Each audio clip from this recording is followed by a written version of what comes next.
Shalom, jemaat yang saya kasihi, sebelum kita melakukan aktivitas kita hari ini, ada baiknya kita mendengarkan firman Tuhan renungan hari ini. Kita bersatu di dalam doa. Terima kasih Tuhan atas kehidupan, tenaga baru dan kesehatan yang masih kami terima hingga pagi hari ini. Kami hendak bersekutu dengan Tuhan lewat firman-Mu. Biarlah kuasa Roh Kudus-Mu memimpin, mengajari kami agar kami mengerti kehendak Tuhan lewat firman-Mu. Berbicaralah kepada kami Tuhan, sebab kami sudah siap sedia untuk mendengarkannya. Dalam Kristus Yesus kami berdoa. Amin. Jemaat Tuhan, firman Tuhan renungan hari ini diambil dari Matius pasal 5 ayat 9. Demikian bunyinya. Berbahagialah orang yang membawa damai, karena mereka akan disebut anak-anak Allah. Demikian bunyinya. Jemaat yang saya kasihi, nats ini saya beri judul Berbahagia orang yang membawa damai. Kata damai dalam bahasa Ibrani disebut shalom, dalam bahasa Yunani eirene, dalam bahasa Batak damai. Artinya suatu keadaan yang tenang, tentram, harmonis, tak ada perang dan konflik.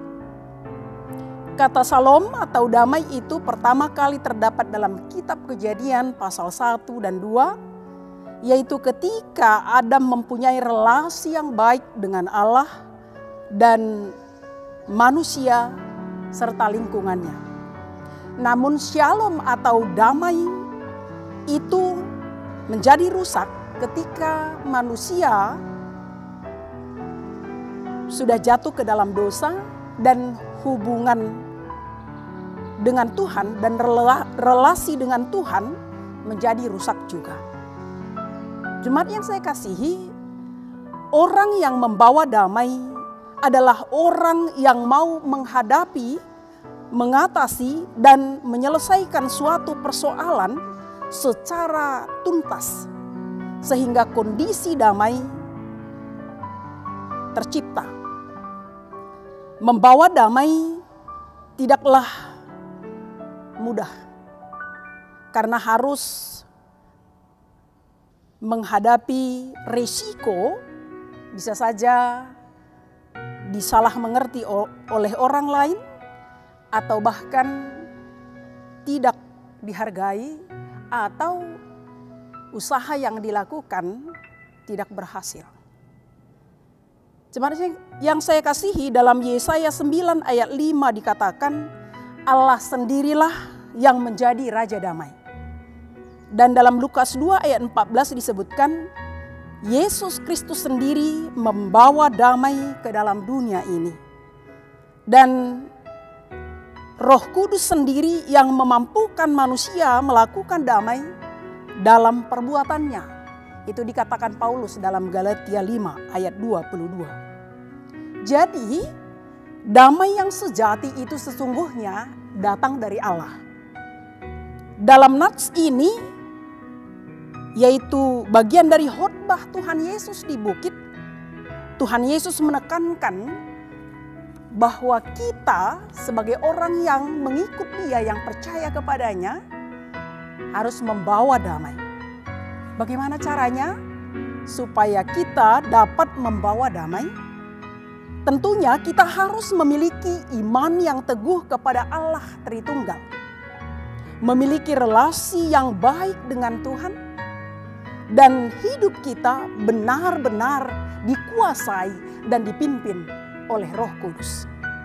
Sehingga dalam praktek membawa damai, paling tidak ada 3 hal perilaku atau perbuatan yang kelihatan di dalam kehidupan kita. Yang pertama, kita bisa menjaga sikap, perkataan, dan tindakan kita. Dalam membawa damai diperlukan sikap yang bijaksana, mampu mengekang lidah kita dan mampu mengontrol emosi agar seluruh kehidupan kita membawa pengaruh yang positif atau pengaruh yang baik bagi mereka yang sedang berkonflik bagi sesama kita. Yang kedua adalah kita mampu mengupayakan menyelesaikan masalah dan memberikan pengampunan. Yang ketiga, kita mampu memberi nasihat yang positif bagi sesama kita. Bukan justru memprovokasi, tetapi menjadi penengah bagi mereka yang sedang bertikai atau yang sedang mengalami konflik.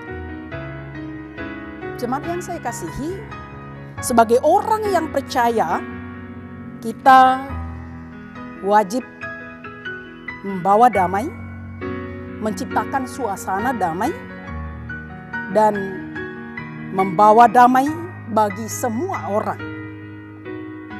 Maka kita dikatakan seperti lilin yang setiap waktu bisa memancarkan cahayanya.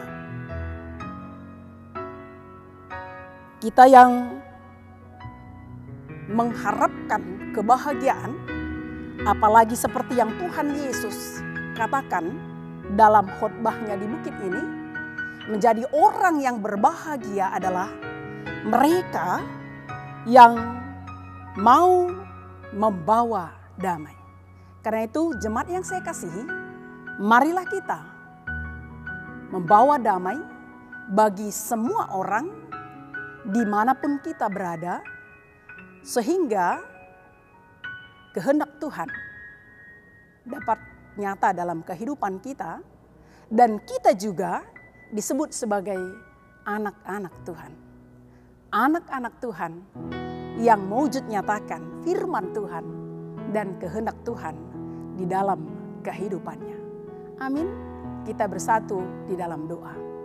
Terima kasih Tuhan atas sapaan firman-Mu pagi ini, mengajari kami agar kami hidup di dalam kehendak Tuhan, membawa damai, sehingga kami menjadi orang yang berbahagia yang Tuhan sebutkan, layak menjadi anak-anak Tuhan. Dalam segala kelemahan kami, biarlah kuasa Roh Kudus-Mu yang memampukan kami, memimpin kami, agar kami dapat melakukan itu dan kami menjadi berkat bagi sesama kami. Dengan kehadiran kami, mereka boleh merasakan pertolongan dan kasih Tuhan.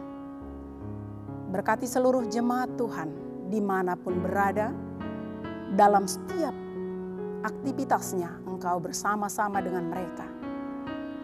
Yang sakit Engkau sembuhkan, yang lemah Engkau kuatkan, yang berduka Engkau hiburkan, yang kekurangan Engkau cukupkan apa yang perlu dalam kehidupannya, yang mencari-cari pekerjaan Engkau beri pekerjaan yang layak mereka kerjakan.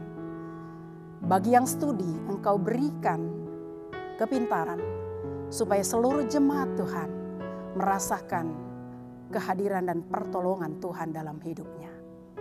Terima kasih Tuhan, ampuni kami akan salah dan dosa kami, agar kami semakin layak di hadapan Tuhan. Dalam Kristus Yesus, kami berdoa dan bersyukur bagi-Mu. Amin.